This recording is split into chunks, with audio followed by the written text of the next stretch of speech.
আমার হাতে একটি কোয়ার্টার রুপি দেখতে পাচ্ছ। এটা জর্জ সিক্স কিংয়ের আমলে ছাপিয়েছিল।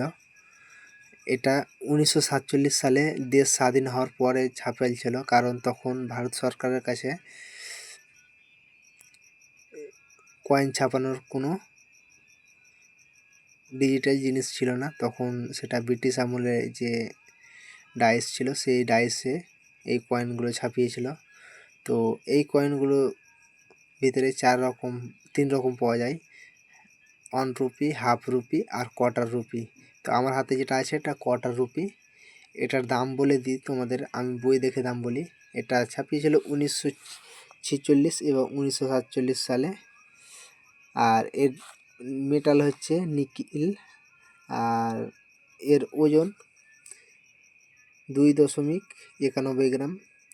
এর সাইজ 19 সেম এবং 19.50 mm। এর শেপ হচ্ছে সার্কুলার। আর এটা সাল 1946 এবং 1947 ছাপিয়েছে। আর বম্বে মিন্ট থেকে ছাপিয়েছিল, সিঙ্গেল মিন্ট কয়েন। আর কমন ক্যাটাগরির কয়েন এগুলো। ফাইন কন্ডিশনে 10 টাকা, ভেরি ফাইন কন্ডিশনে 15 টাকা, এক্সট্রা ফাইন কন্ডিশনে 25 টাকা, রিএমসিতে 100 টাকা। এই কয়েনগুলো নর্মালি বিক্রি হয়, খুব একটা বেশি দামে বিক্রি হচ্ছে না। তো এই ধরনের নতুন নতুন ভিডিও আপডেট পেতে সবাই পেজটাকে ফলো করবে। কয়েন ও নোটের দাম জানার জন্য তোমরা কমেন্ট করো, আমি তোমাদের কমেন্ট এই বই দেখে দাম বলবো। যদি ভিডিওটা ভালো লাগে লাইক কমেন্ট শেয়ার করে বন্ধুদের মাঝে ছড়িয়ে দাও। আজকের ভিডিও এই পর্যন্তই, দেখা হবে নেক্সট ভিডিওতে।